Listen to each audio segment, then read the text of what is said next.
강단의 그 마이크 상태가 갑자기 안 좋아져서 오늘 밑에서 말씀드리겠습니다. 요한복음 3장 8절부터 13절 말씀, 신약성경 145쪽 요한복음 3장 8절부터 13절까지 보겠습니다.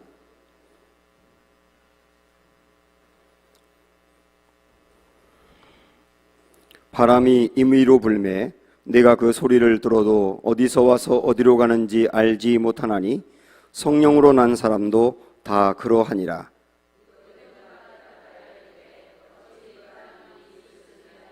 예수께서 그에게 대답하여 이르시되 너는 이스라엘의 선생으로서 이러한 것들을 알지 못하느냐.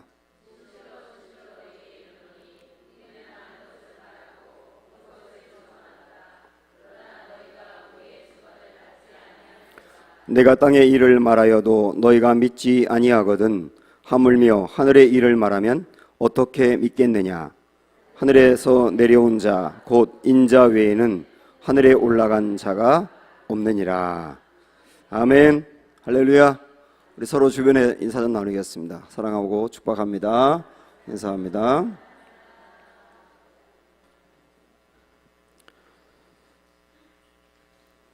우리가 지난주 이제 3장 앞부분 말씀을 봤는데요. 니고데모라고 하는 사람은 유대인의 선생님이었습니다. 그래서 성경에 대해서도 잘 알고 있고 또 하나님에 대해서도 잘 알고 있어요. 근데 그 사람에게 예수님이 내가 거듭나야 하나님 나라도 갈 수 있고 하나님 나라도 볼 수 있다, 이런 말씀을 하니까 니고데모가 한 말이 뭐냐면, 아니 우리가 어떻게 한 번 더 날 수가 있는 겁니까? 이렇게 상식적인 선에서 이야기를 했잖아요. 그때 우리 예수님이 하신 말씀이 뭐냐면, 너는 유대인의 선생이라고 하면서 그 진리를 모르느냐고 책망하신 거예요. 자, 이 말씀을 보면 우리 예수님의 이 책망은 뭐냐면, 니고데모가 하나님도 알고 성경도 아는데, 다시 말하면 영적인 세계에 대한 지식이 있는데 그 지식이 구원에 이르는 지식이 안 됐다는 거예요.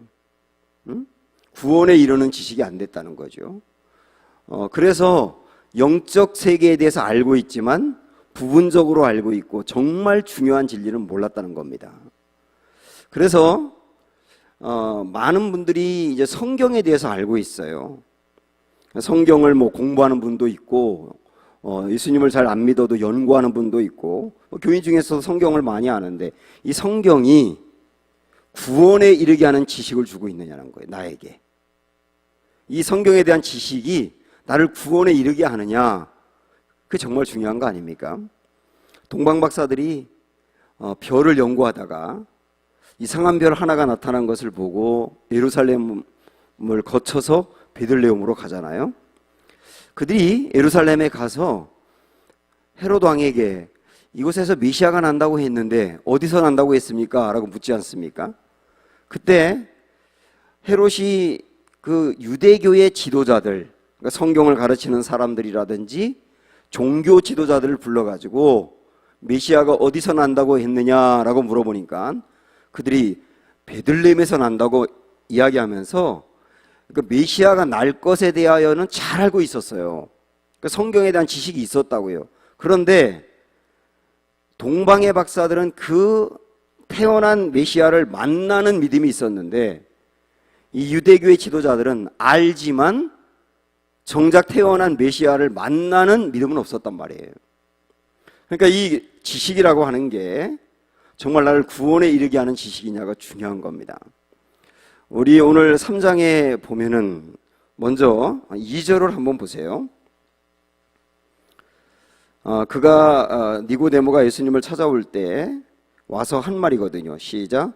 그가 밤에 예수께 와서 이르되 랍비여 우리가 당신은 하나님께로부터 오신 선생인 줄 아나이다. 여기 이렇게 얘기했는데 여기 보면 우리가 이랬어요. 우리가 당신은 하나님께로부터 온 선생인 줄 압니다. 그러니까 니고데모 혼자 온 게 아니에요. 그죠? 혼자 온 게 아니고 누군가를 데리고 온 겁니다.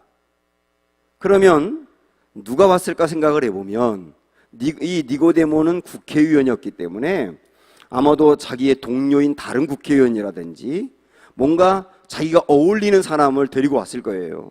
그 사람들은 틀림없이 지성인들입니다. 성경에 대해서도 잘 알고 있고 많이 알고 있는 똑똑한 사람들이었다고요. 그런데 니고데모와 함께 왔던 그 우리라고 하는 사람들, 그 많은 사람들은 지식은 있긴 있었는데 예수님을 만나는 지식이 아니었단 말이에요. 구원받는 지식이 아니었어요. 그런데 자, 이번 쭉 넘어가서 이제 11절로 가보시면 거기 우리가 또 나옵니다. 시작. 진실로 진실로 내게 이르노니 우리는 아는 것을 말하고 본 것을 증언하노라. 그러나 너희가 우리의 증언을 받지 아니하는도다. 여기도 우리가 나와요. 여기 예수님이 하시는 말씀이거든요. 우리가 아는 것을 말하고 라고 얘기했어요. 여기서 말하는 아는 것은 거듭남의 비밀을 얘기하거든요. 그러니까 예수님과 함께하는 우리는 제자들을 말할 겁니다. 이 제자들은 무식한 사람들이었잖아요. 공부한 적이 거의 없고요. 업으로서 고기를 잡던 사람들이었고 한두 명을 제외하고는 무식한 사람들이었다고요. 그런데 세상적인 지식이 없는 예수님의 제자들이었지만은 그러나 구원받는 영적인 지식은 니고데모의 무리보다 훨씬 깊었던 거예요. 그래서 영적인 지식이 있고 세상적인 지식이, 육적인 지식이 있거든요. 육적인 지식은 아무리 많이 알아도 영적인 지식의 단계로 가지 않으면 구원에 이를 수 없는 거예요. 그래서 우리가 정말 중요한 게 영적인 지식이다.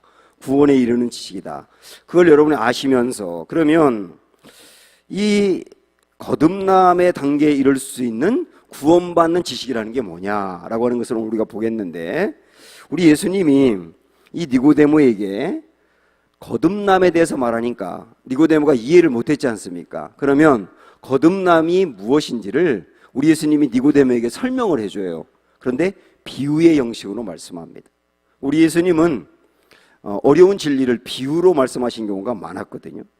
여기서는 바람의 비유를 통해서 거듭남이 무엇인지를 말씀하고 있습니다. 한번 8절을 보겠습니다. 자, 이 거듭남이 이런 거라고 말씀해요. 시작.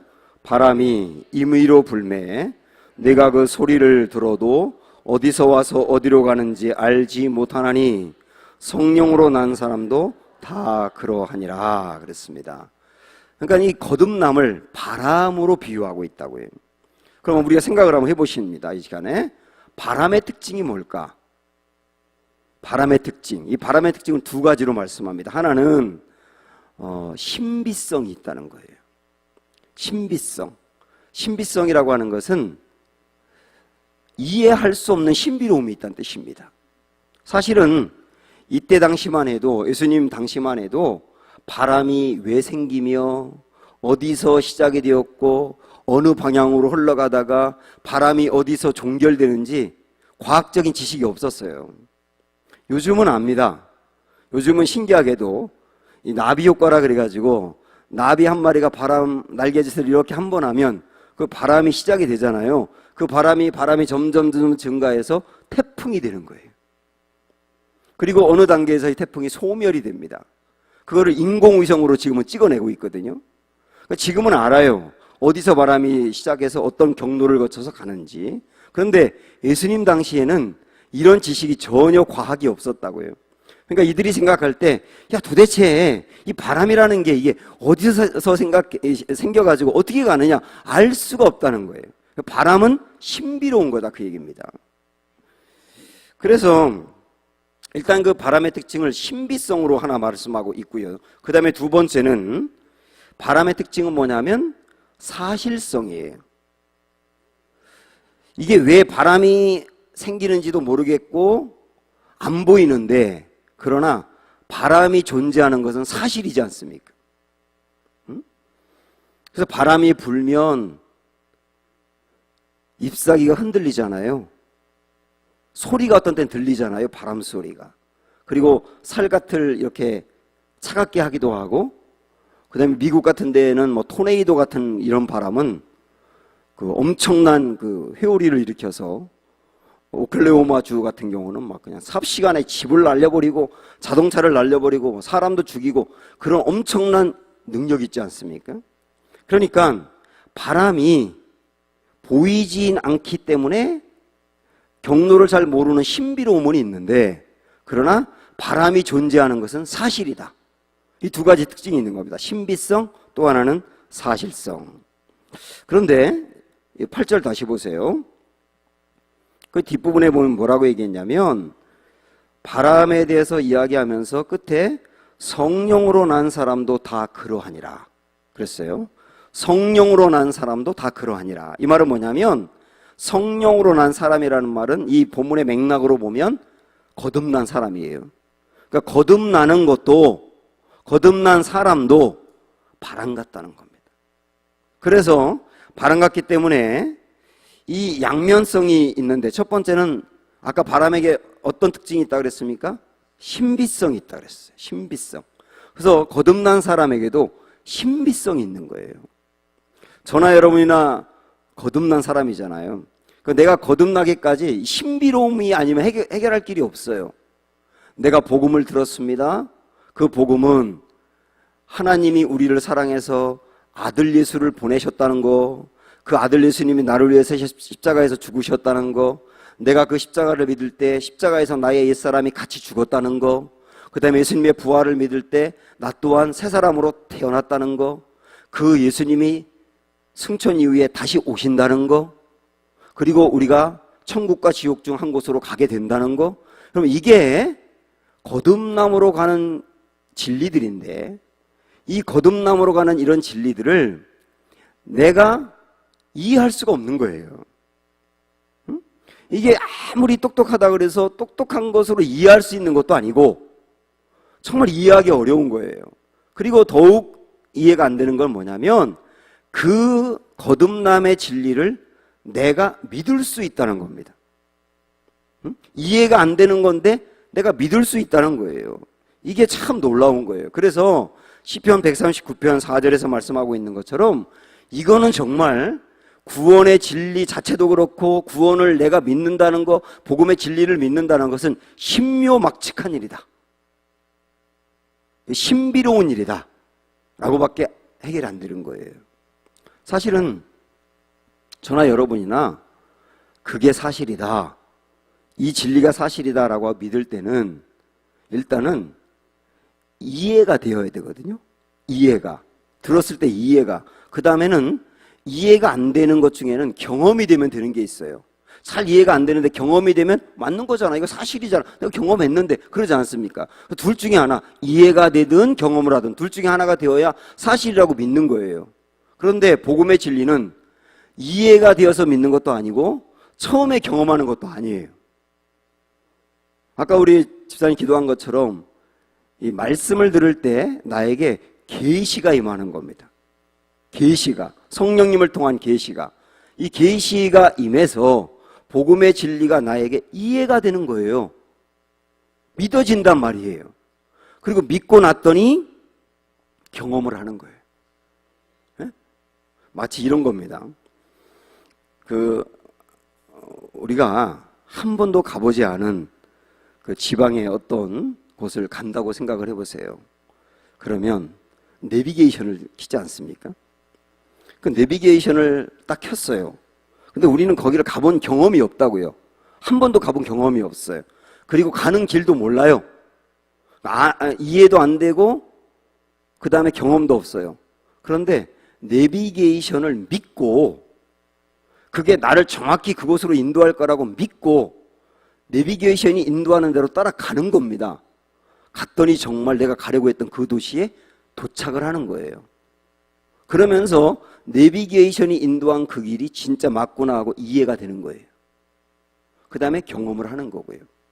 이처럼 우리가 구원의 진리를 믿고 구원을 받는 것은 이해가 되어서도 아니고 경험이 되어서도 아닌데, 하나님의 말씀이 그렇게 나를 인도하기 때문에 아멘하고 믿고 갔더니 이해가 되더라, 경험이 되더라.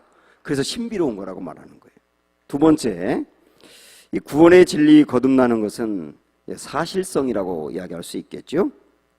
이게 신비로운 일이고 이해가 되는 건 아닌데 주님의 계시로 내가 받아들이게 되는데, 근데 실제로 거듭났다고 하는 게 내게 실제로 일어나지 않습니까? 신비로운 건데 실제 내게 거듭남이 일어나지 않습니까? 그리고 거듭남이 일어난 증거가 뭐냐면, 실제 나에게 거듭남이 일어난 증거가 뭐냐면 변화예요. 변화라고요. 그래서 구원의 그 진리가 내가 다 이해가 되는 건 아닌데, 나 구원받는 게 확실해. 그 증거가 뭔데요? 내게 변화가 일어났어요. 변화라고 하는 게 구원이 있다고 하는 증거라고요. 그 사실성이라고 말하는 겁니다. 그래서 성령의 바람이 내게 불어와서 그 구원의 진리를 받아들이고 거듭났더니 내게 어떤 변화들이 일어나느냐면, 예전에는 악을 좋아하던 사람이 이제는 선을 좋아하게 돼요. 그 다음에 세상을 좋아하던 사람이 하늘나라를 좋아하게 되고, 그 다음에 교회에 대해서 미워하던 사람이 교회를 찾아오게 되고, 이웃에 대해서 냉랭하던 사람이 사랑 있는 사람으로 바뀌게 되고, 그 다음에 우리는 세상의 빛이라고 그랬는데, 빛이라고 하는 것은 드러내는 거거든요. 그처럼 내가 믿는 예수님에 대해서 드러내고 싶어 하는 거예요. 드러내고 싶어 한다고요. 그래서 직장에서 내가 예수님을 믿는다 그러는데 내가 10년 동안 예수 믿는 걸 아무도 몰랐다 그러면 그 사람은 정말 그에게 거듭남이 있는지 확인하셔야 돼요. 왜냐하면 거듭났다면 드러내게 돼 있다니까요. 빛이기 때문에. 그 다음에 우리는 또 거듭나면 그리스도인의 향기라 그랬는데, 향수를 바르면 두꺼운 옷을 입고도 뚫고 나와서 향기를 내는 거예요. 그래서 내가 정말 거듭났다 그러면은 향기가 나오는 변화가 있는 게 너무나 당연합니다. 그래서 우리가 이 두 가지, 신비로움이 있지만 변화라고 하는 것을 보면 구원이라고 하는 게, 거듭남이라는 게 사실이다, 이런 걸 보면서 이 뒷부분, 정말 나에게 변화가 일어나는 게 실제 거듭남의 증거라고 하는 것을 조금 더 깊게 보겠습니다.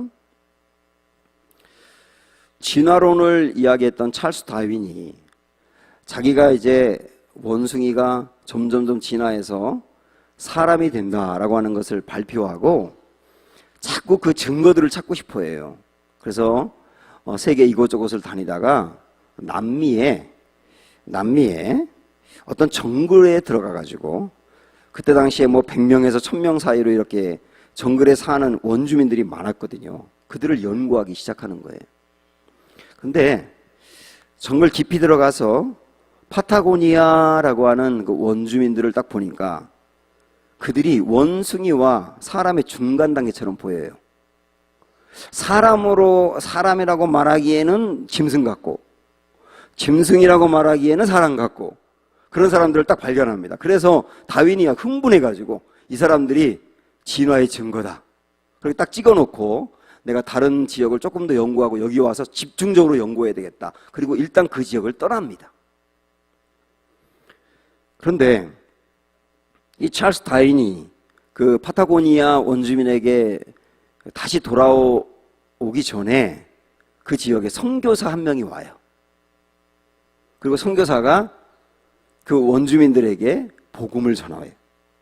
그러니까 그들이 복음을 받아들이고 추장까지 다 받아들여가지고 그들의 삶의 변화가 막 일어나기 시작합니다.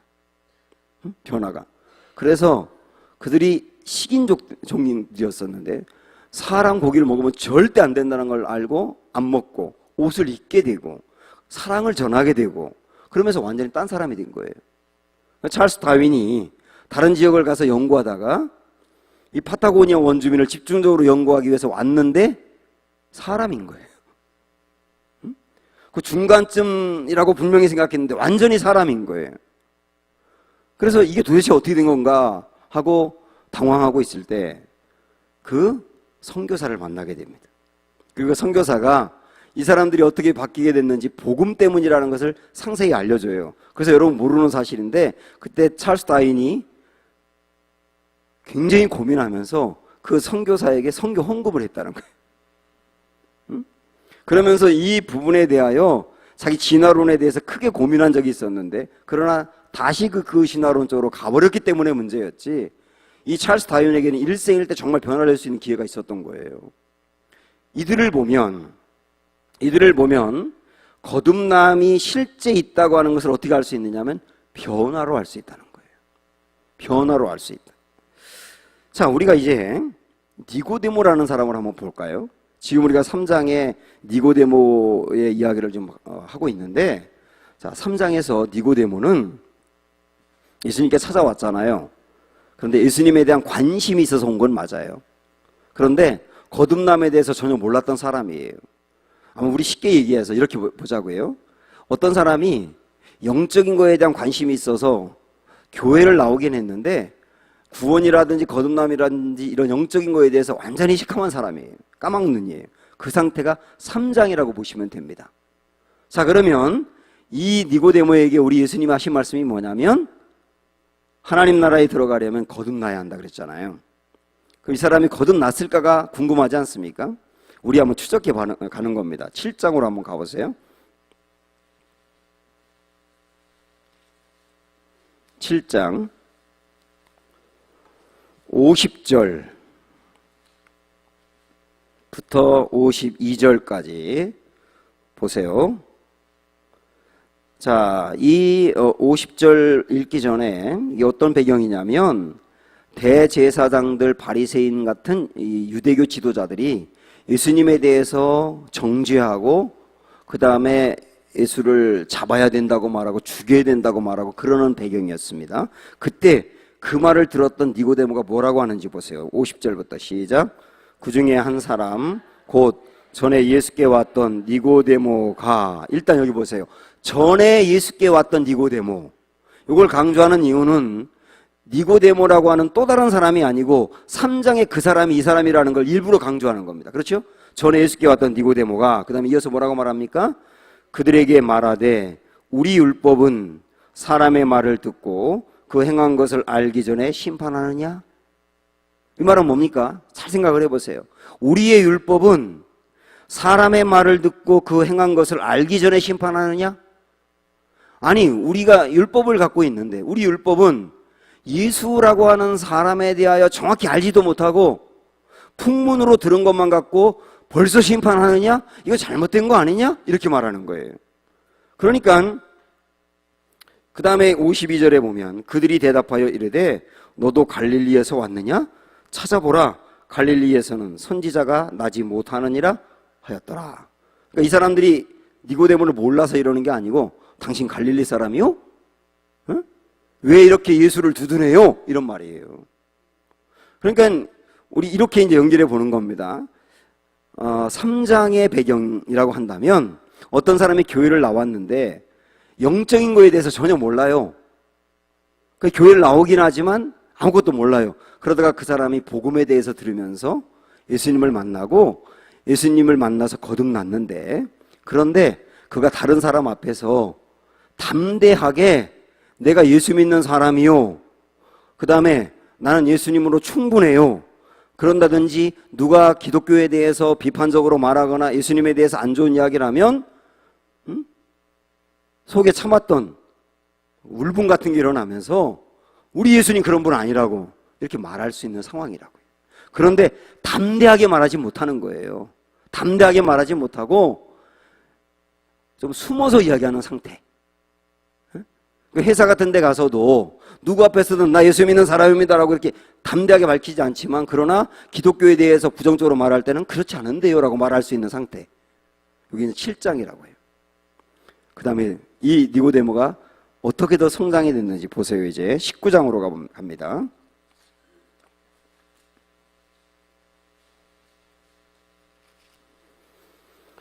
자, 19장에서 예수님이 십자가에서 못 박혀 돌아가셨습니다. 돌아가시고 난 다음에 그 상황은 예수님이 잡혀서 십자가형을 당한 거기 때문에 굉장히 살벌한 상황이었고, 그래서 제자들도 예수님을 다 도망갔고, 그 다음에 예수님을 내가 믿는다, 내가 예수님의 제자다라고 말하면 굉장히 위험한 상황이었어요. 그 배경으로 보시면서 다른 제자들은 도망갔는데 두 사람이 여기서 딱 나타납니다. 그러면서 내가 예수님의 제자라고 하는 것을 아주 담대히 밝혀요. 첫 번째 사람은 아리마대 사람 요셉입니다. 38절 보세요. 19장 38절 시작. 아리마대 사람 요셉은 예수의 제자이나 유대인이 두려워 그것을 숨기더니, 아리마대 사람 요셉은 제자긴 제자인데 숨겼던 사람이라고요. 그러니까 아까 7장 같은 그 니고데모 상태였다고 할까요? 그랬는데 이 사람도 변했어요. 그 다음에 이어서 보면 이 일 후에 십자가형이 있은 후에 빌라도에게 예수의 시체를 가져가기를 구하매 빌라도가 허락하는지라 이에 가서 예수의 시체를 가져가니라. 그리고 우리가 알고 있는 것처럼 자기가 죽으면 묻히려고 했던 무덤에 예수님을 안치했지요. 그러니까 이 아리마대 사람 요셉이라고 하는 사람은 아주 담대하게 내가 예수의 제자다라고 밝히면서, 이 사람도 공회원이었고 국회의원이었는데 이 자리가 위태로울 수 있어요. 그래도 담대하게 밝힌 겁니다. 또 한 사람이 니고데모입니다. 39절 시작. 일찍이 예수께 밤에 찾아왔던 니고데모도 몰약과 침향 섞은 것을 100리트라쯤 가지고 온지라. 그리고 어떻게 했느냐면 그것을 예수님의 시신에 발랐어요. 그러니까 니고데모도 아까 우리가 7장에서 본 것처럼 예수님을 믿긴 믿는데 몰래 숨어서 믿던 사람이었지 않습니까? 그런데 예수님이 돌아가시고 난 다음에는 담대하게 예수님의 시신에 이런 모략이라든지 이런 걸 발랐다라고 하는 것은 유대인들에게 그리고 공회원들에게 나 예수님의 제자요 라고 밝힌 일이에요. 다시 말하면 자기의 자리를 건 거고 목숨을 건 거였단 말이죠. 그래서 우리가 이 19장에 있는 말씀을 보면 니고데모라고 하는 사람은 예수님을 확실히 만나 그가 변화되었고 거듭났고 달라졌다는 것을 명백히 볼 수 있어요. 이런 과정을 통하여 우리가 알 수 있는 것은 뭐냐면 거듭남이라는 건 있다. 어떻게 할 수 있느냐? 변화로 할 수 있다. 이렇게 우리가 정리할 수 있습니다. 그래서 지금 우리도 예수님을 믿는 사람인데요. 예수님을 믿고 거듭난 사람인데 내가 거듭났는데도 불구하고 생각, 언어, 그 다음에 마음, 나의 삶, 신앙생활의 스타일, 만나는 사람, 돈 쓰는 거, 시간 쓰는 거, 전반적인 것을 살펴보면서 거듭나기 전에 그 사람과 거듭난 이후에 이 사람이 변화가 없다고 한다면 둘 중에 하나입니다. 하나는 내 거듭남이 가짜든지, 아니면 두 번째는 거듭났지만 병에 들어있는 상태예요. 신앙도 거듭났지만 병에 들면 열매를 맺을 수 없는 상태가 되는 겁니다. 원래 나무도 이 원둥치인 이 나무가 아주 건강하다 하더라도 거기에 붙어있는 가지만 병들 수도 있지 않습니까? 가지만 병들면 열매를 못 맺는 것처럼 내가 주님께 붙어있는 상태이기 때문에 구원이 있다 하더라도 내가 영적으로 병들어 있는 상태가 되면 열매를 맺지 못할 수도 있는 거예요. 그래서 우리는 정말 중요한 게 뭐냐면 성령에 의해서 거듭남의 증거인 변화가 끊임없이 나타나야 한다는 거.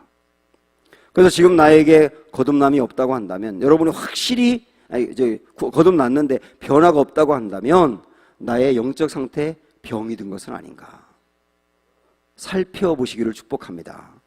그리고 여기서 이제 열매 맺는 삶을 살기 위하여 우리가 성령님을 의지하고 성령님의 힘을 받아서 처음부터 기초부터 새롭게 변화되어야 되는 삶을 살아가야 된단 말입니다.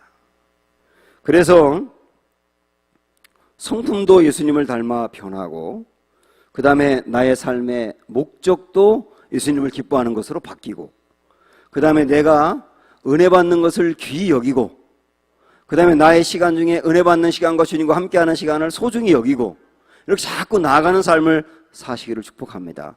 그런 삶을 통하여 변화가 나타난다는 얘기예요. 소설가였던 톨스토이는요, 나의 회심이라고 하는 글에서 회심이라고 하는 게, 거듭났다는 게 무엇인지를 이렇게 얘기합니다. 5년 전 나는 정말 예수 그리스도를 나의 주인으로 받아들였다. 그러자 나의 전생애가 변했다. 이렇게 말해요. 나의 전생애가 변했다. 이전에 욕망하던 것을 욕망하지 않게 되었고, 오히려 이전에 구하지 않던 그것을 갈구하게 되었다. 이전에 좋아하던 것을 좋아하지 않게 되었고 이전에 좋지 않게 여기던 것을 좋아하게 되었다. 그러니까 구원받았다라고 하는 게, 거듭났다고 하는 게 삶의 전생애가 바뀌었다는 거예요. 우리 전에 제가 말씀드렸지만은 사도행전 16장에서도 바울을 통해서 그런 말씀했어요. 예수 그리스도를 믿으면 너와 내 집이 구원을 얻으리라. 예? 너와 내 집이 구원을 얻으리라.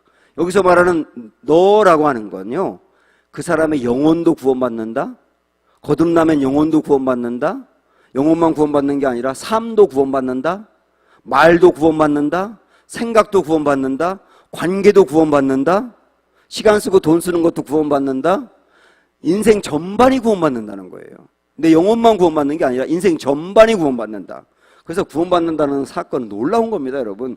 너와 내 집 전반이 구원받는 거니까. 20세기 초에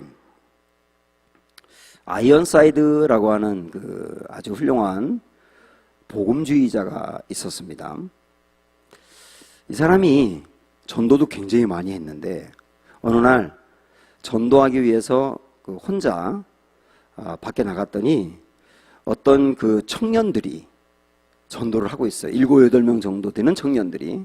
그래서 그들을 도와가면서 함께 이렇게 전도하다 보니까 그들 중에 한 명이 아이언사이드라고 하는 그 훌륭한 목사님이라는 걸 알게 되고 여기서 간증 좀 해달라 그래요. 그러니까 사람들이 이렇게 모아놓고 내가 어떻게 예수님을 믿게 되었는지, 그리고 예수님을 믿고 난 뒤에 내가 얼마나 좋은지 이런 것들을 이렇게 쭉 이야기하면서 예수님만이 여러분의 소망입니다. 여러분도 예수님을 믿으세요. 이렇게 이제 간증을 다 끝냈습니다. 그랬더니 어떤 신사 한 명이 명함에다가 뭔가 이렇게 적더니만 아이언사이드 목사님에게 줍니다. 그래서 이렇게 명함을 봤더니 뭐라고 써 있느냐면 오늘 오후 4시에 저하고 만나서 토론 좀 합시다. 그래서 그 명함이 누군가 하고 봤더니 어느 신학대학의 신학교수예요. 근데 그 신학대학은 자유주의적 신학을 하는 학교예요. 자유주의적 신학이라고 하는 거는요, 예수님의 십자가라든지 부활이라든지 재림이라든지 이런 거 잘 믿질 않아요. 그리고 구원은 기독교에만 있는 게 아니고 타종교에도 있다고 다원주의적인 그 입장을 이야기하는 그런 학교였습니다. 그 학교의 교수님이었으니까 그분도 자유주의 신학자였겠죠. 그 사람이 당신이 이야기하는 복음하고 내가 주장하는 자유주의 신학하고 한번 논쟁해보자 하고 이렇게 요청을 한 겁니다. 그때 아이언사이드가 네, 난 당신 만나서 논쟁하고 싶고 서로 내가 믿는 거 얘기하고 싶어요. 그런데 당신이 올 때 2사람만 데려와라. 이렇게 얘기합니다. 2사람만 데려와라. 누굴 데려오면 됩니까? 그랬더니 그 2사람은 당신이 가르친 교육이나 당신이 했던 설교를 듣고 거듭나고 예수님을 만난 사람이어야 한다. 남자 1명, 여자 1명, 기왕이면 1명씩 데리고 와라. 더 기왕이면 그 남자는 과거에 전과자였다가 예수님 만나 변한 사람이면 더 좋겠다. 여자는 과거에 몸을 팔던 사람이었는데 예수님 만나서 인생이 달라지고 변화된 사람이면 좋겠다. 2사람만 데려와라. 당신이 2사람 데려오면 나는 그런 사람 100명을 데려올게. 그렇게 말을 해요. 그러니까 그 말을 듣고 있던 옆에서 전도하던 자매가 담대하게 그 100명 중에 1명이 접니다. 이렇게 말을 해요. 그러니까 그 옆에 있던 남자 청년이 저는 그렇게 변화된 사람 60명은 데려올 수 있는데요. 그렇게 말을 해요. 그러니까 그 말을 듣고 있던 이 신학자가 우리 없던 거로 합시다. 그러고 도망을 갑니다. 그리고 정말 중요한 게 뭐냐면 복음이라고 하는 거는요, 정말 복음을 믿는다면 그 사람의 인생이 변화가 되게 돼 있어요. 복음은 변화되지 않는 복음은 복음이 아니에요. 정말 복음을 믿고 그 복음 안에 산다고 한다면 나의 인생 전반이 변하게 돼 있다고요. 그래서 전에 제가 주일낮에도 소개했던 춘천에 있는 한 교회는 거기는 뭐 과거에 알코올 중독자, 노숙자, 그 다음에 심각한 질병에 걸린 사람, 그리고 반기독교적인 그 정서를 갖고 기독교인들을 공격했던 사람, 그 다음에 무신론자, 어떤 철학자, 동성애자, 이런 허다한 사람들이 예수님을 만나고 간증하는 곳이거든요. 사랑하는 여러분, 내가 믿고 있는 예수 그리스도, 그 예수 그리스도를 정말 믿는다고 한다면 나의 인생에 변화가 있는 게 당연하다. 그런데 지금 나에게 그 역동성이 약해졌다고 한다면 다시 복음으로 돌아가서 그 예수님을 더 깊이 체험하시기 바라고, 그 예수님의 인도함을 받으시기 바라고, 성령의 강권적인 역사를 구하시기 바라고, 그래서 나의 삶의 전반이 주님의 은혜 안에 변하는 역사가 있기를 주님의 이름으로 축원합니다. 기도하겠습니다. 우리 함께 합심하여서 통성으로 오늘 말씀을 생각하면서 기도하겠습니다. 내게 마음에 부딪혀온 말씀 붙들고 기도하고요. 내가 정말 거듭난 사람인데 나의 삶의 변화가 부족하거나 멈췄다고 한다면 주의 말씀과 복음의 말씀이 다시 내게 뜨겁게 역사하여서 나의 삶엔 전반이 변하는 역사가 있게 해달라고 주의 도움을 구하며 주님의 이름을 한번 합심하여 부르고 함께 기도합니다. 주여, 참 좋으신 우리 아버지 하나님, 오늘 우리에게 말씀을 주셔서 감사합니다. 능력의 아버지 하나님이여, 오늘 우리가